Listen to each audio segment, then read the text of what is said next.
ನಮಸ್ಕಾರ ವೀಕ್ಷಕರೇ. ದೇಶದ ಉನ್ನತ ಹುದ್ದೆಗಳಾದ IAS, IPS, IFSಗಳಲ್ಲಿ ಯಾವ ವರ್ಗದವರು ಹೆಚ್ಚಾಗಿದ್ದಾರೆ ಗೊತ್ತಾ? ಉನ್ನತ ಹುದ್ದೆಗಳಲ್ಲಿ ಶೋಷಿತ ಸಮುದಾಯಗಳ ಪ್ರಾತಿನಿಧ್ಯತೆ ತೀರಾ ಕಡಿಮೆಯಾಗಿದೆಯಾ? ದೇಶದ ಆಡಳಿತ ಯಂತ್ರ ನಡೆಸುವ, ನೀತಿ ನಿಯಮ ರೂಪಿಸುವ ಈ IAS, IPS ಅನ್ನುವ ಅತ್ಯುನ್ನತ ನಾಗರಿಕ ಸೇವೆಗಳಲ್ಲಿ ಸಾಮಾಜಿಕ ಆಶಯ ಮರೀಚಿಕೆಯಾಗಿಬಿಟ್ಟಿದೆ. ದೇಶವನ್ನು ನಡೆಸುವ ಕುರ್ಚಿಗಳಲ್ಲಿ ಯಾರು ಕೂತಿದ್ದಾರೆ ಗೊತ್ತಾ? ರಿಸರ್ವೇಷನ್ ಇದೆ, ಆದರೆ ಉನ್ನತ ಹುದ್ದೆಗಳಲ್ಲಿ ಮಾತ್ರ ಇವರು ಕಾಣಿಸೋದೇ ಇಲ್ಲ. ಸಾಮಾಜಿಕ ನ್ಯಾಯ ಎನ್ನೋದು ಕೇವಲ ಪುಸ್ತಕಕ್ಕಷ್ಟೇ ಸೀಮಿತ ಆಯ್ತಾ? ಸಂವಿಧಾನ ಎಲ್ಲರಿಗೂ ಸಮಾನ ಅವಕಾಶವನ್ನು ಕೊಡುತ್ತದೆ, ಆದರೆ ದೇಶದ ಟಾಪ್ ಹುದ್ದೆಗಳಲ್ಲಿ ಮಾತ್ರ ಈ ಒಂದು ವರ್ಗದವರೇ ಹೆಚ್ಚಿಗೆ. 2024-25 ಅಂಕಿಅಂಶಗಳನ್ನು ಕೇಂದ್ರ ಸರ್ಕಾರ ಸಂಸತ್ತಿನ ಮುಂದೆ ಹೇಳಿದಾಗ ಗೊತ್ತಾಗಿದ್ದು ಈ ಒಂದು ಸಮಾನ ಅವಕಾಶದ ನಿಜವಾದ ಕಟು ಸತ್ಯ. ಹಾಗಿದ್ರೆ ಸಂಸತ್ತಿನಲ್ಲಿ ಚರ್ಚೆಯಾದ ವರದಿಯಾದರೂ ಏನು? ಸಂಸತ್ತಿನಲ್ಲಿ ಹೊರಬಂದ ಅಂಕಿಅಂಶಗಳ ಸತ್ಯವಾದರೂ ಏನಿರಬಹುದು? ತಿಳ್ಕೊಳ್ಳೋ ಮುನ್ನ ನಮ್ಮ ಚಾನೆಲನ್ನು ಸಬ್ಸ್ಕ್ರೈಬ್ ಮಾಡೋದನ್ನು ಮರಿಬೇಡಿ. ಹಾಗೆ ವಿಡಿಯೋನ ಕೊನೆ ತನಕ ನೋಡಿ. ಖ್ಯಾತ ಸ್ವತಂತ್ರ ಸುದ್ದಿ ತಾಣವಾದ ದಿ ವೈರ್ ಈ ಕುರಿತು ಒಂದು ವರದಿಯನ್ನು ಪ್ರಕಟಿಸಿದ್ದು, ಇದೇ ಫೆಬ್ರವರಿ 2ರಂದು ರಾಜ್ಯಸಭೆಯಲ್ಲಿ ಕೇಂದ್ರ ಸರ್ಕಾರ ಲಿಖಿತ ರೂಪದಲ್ಲಿ ಒದಗಿಸಿದ ಒಂದಿಷ್ಟು ಅಧಿಕೃತ ಅಂಕಿಅಂಶಗಳನ್ನು ಆಧರಿಸಿ ಭಾರತೀಯ ಆಡಳಿತ ವ್ಯವಸ್ಥೆಯ ಅಸಮಾನತೆಯ ನೈಜ ಚಿತ್ರಣ ದೇಶದ ಜನರ ಮುಂದಿಟ್ಟಿತ್ತು. ಸಂಸತ್ತಿನಲ್ಲಿ ಮಂಡಿಸಲಾದ 2024-25 ಅವಧಿಯ ತಲೆ ಎಣಿಕೆಯ ಮಾಹಿತಿಯ ಪ್ರಕಾರ ದೇಶದ ಉನ್ನತ ಸೇವೆಗಳಲ್ಲಿ ಸೇವೆ ಸಲ್ಲಿಸುತ್ತಿರುವಲ್ಲಿ ಸಿಂಹಪಾಲು ಸಾಮಾನ್ಯ ವರ್ಗಕ್ಕೆ ಸೇರಿದೆ ಎನ್ನುವುದು ಸ್ಪಷ್ಟ. ನಮ್ಮ ದೇಶದಲ್ಲಿ ಸಂವಿಧಾನಾತ್ಮಕವಾಗಿ ವಿಂಗಡಣೆ ಆದ ಮೀಸಲಾತಿಯಲ್ಲಿ ಸಾಮಾನ್ಯ ವರ್ಗ, OBC, SC, ST ಅಂತಹ ಒಂದಿಷ್ಟು ವಿಂಗಡಣೆಯನ್ನು ನಾವೇನು ನೋಡ್ತೇವೆ, ಅದರಲ್ಲಿ IAS ಎಂಬ ಹುದ್ದೆಗಳಲ್ಲಿ 92% ಮಂದಿ ಸಾಮಾನ್ಯ ವರ್ಗ ಅಂದರೆ ಜನರಲ್ ಕ್ಯಾಟಗರಿಯವರೇ ಆಗಿದ್ದಾರೆ.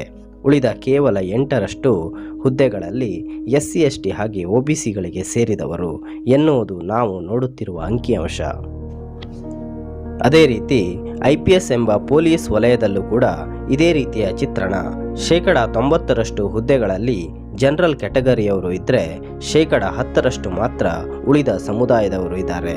ಹಾಗೆ ಅಂತಾರಾಷ್ಟ್ರೀಯ ಮಟ್ಟದಲ್ಲಿ ಭಾರತವನ್ನು ಪ್ರತಿನಿಧಿಸುವ IFS, ಇಂಡಿಯನ್ ಫಾರೆನ್ ಸರ್ವಿಸ್ ಕೂಡ ಹಾಗೆ 82% ಹುದ್ದೆಗಳಲ್ಲಿ ಜನರಲ್ ಕ್ಯಾಟಗರಿಯವರು ಇದ್ದರೆ 18% ಮಾತ್ರ ಉಳಿದ ಸಮುದಾಯದವರು ಇದ್ದಾರೆ.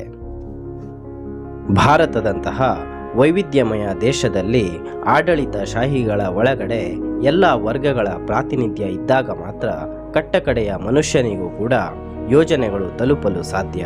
ಆದರೆ ಪ್ರಸ್ತುತ ಲಭ್ಯವಿರುವ ಅಂಕಿಅಂಶಗಳನ್ನು ನೋಡಿದಾಗ ಉನ್ನತ ಮಟ್ಟದ ನಿರ್ಧಾರಗಳನ್ನು ತೆಗೆದುಕೊಳ್ಳುವ ಹುದ್ದೆಗಳಲ್ಲಿ ಬಹುಸಂಖ್ಯಾತ ತಳವರ್ಗಗಳ ಧ್ವನಿಯೇ ಇಲ್ಲದಂತಾಗಿದೆ ಎಂಬುದು ವಿಷಾದನೀಯ.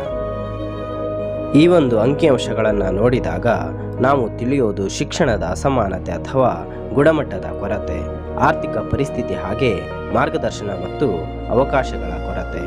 ಗ್ರಾಮೀಣ ಪ್ರದೇಶದ ವಿದ್ಯಾರ್ಥಿ ಹಾಗೆ ನಗರ ಪ್ರದೇಶದ ವಿದ್ಯಾರ್ಥಿ ಒಂದೇ ಪರೀಕ್ಷೆ ಬರೆಯುತ್ತಾರೆ, ಅವಕಾಶಗಳು ಒಂದೇ, ಪರೀಕ್ಷೆ ಒಂದೇ.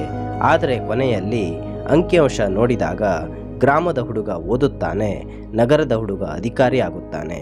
ಹಾಗಿದ್ರೆ ಪ್ರತಿಭೆ ಕಡಿಮೆನಾ ಅಥವಾ ಅವಕಾಶ ಕಡಿಮೆನಾ? ಎಲ್ಲವನ್ನ ನಾವು ಪುನರಾವಲೋಕನ ಮಾಡಿಕೊಳ್ಳೋದು ತುಂಬ ಮುಖ್ಯ. ಏಕೆಂದರೆ ರಿಸರ್ವೇಷನ್ ಇದೆ, ಆದರೆ ಉನ್ನತ ಹುದ್ದೆಗಳಲ್ಲಿ ಮಾತ್ರ ಸಾಮಾನ್ಯ ವರ್ಗದವರೇ ಹೆಚ್ಚು. ಹಿಂದುಳಿದ ವರ್ಗಗಳಿಗೆ ಗುಣಮಟ್ಟದ ಶಿಕ್ಷಣದ ಕೊರತೆ ಕಾಡುತ್ತಿದೆಯಾ ಅನ್ನೋದು ಕಟ್ಟಕಡೆಯ ಪ್ರಶ್ನೆ.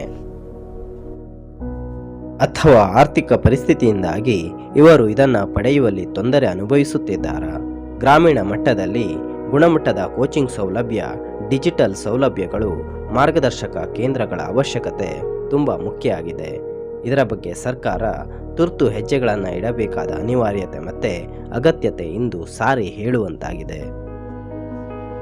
ಜನರ ಸಮಸ್ಯೆ ಅರ್ಥ ಮಾಡಿಕೊಳ್ಳಲು, ಸಮಾನ ಅಭಿವೃದ್ಧಿಗೆ ಹಾಗೂ ಸಂವಿಧಾನದ ಮೂಲ ಆತ್ಮಕ್ಕೆ ಸರ್ಕಾರಿ ಆಡಳಿತದಲ್ಲಿ ಎಲ್ಲ ವರ್ಗಗಳ ಪ್ರಾತಿನಿಧಿತ್ವ ತುಂಬ ಮುಖ್ಯ. ಡಾಕ್ಟರ್ ಅಂಬೇಡ್ಕರ್ ಕೂಡ ಇದನ್ನೇ ಹೇಳಿದ್ದು. ರಾಜಕೀಯ ಪ್ರಜಾಪ್ರಭುತ್ವಕ್ಕೆ ಸಾಮಾಜಿಕ ಪ್ರಜಾಪ್ರಭುತ್ವ ಬೆಂಬಲವಾಗಬೇಕು. ಇದು ಯಾರ ಪರ ಆಗಲಿ ವಿರೋಧದ ಚರ್ಚೆ ಕೂಡ ಅಲ್ಲ. ಸಮಾನ ಅವಕಾಶಗಳ ಕುರಿತು ನಡೆದಂತಹ ಚರ್ಚೆ, ದೇಶದ ಆಡಳಿತದಲ್ಲಿ ಎಲ್ಲ ವರ್ಗಗಳ ಧ್ವನಿ ಇರಬೇಕು, ಅದೇ ನಿಜವಾದ ಪ್ರಜಾಪ್ರಭುತ್ವ. ಈ ವಿಷಯದ ಬಗ್ಗೆ ನಿಮ್ಮ ಅಭಿಪ್ರಾಯವನ್ನು ಕಾಮೆಂಟ್ ಬಾಕ್ಸ್ನಲ್ಲಿ ತಿಳಿಸಿ. ಧನ್ಯವಾದ.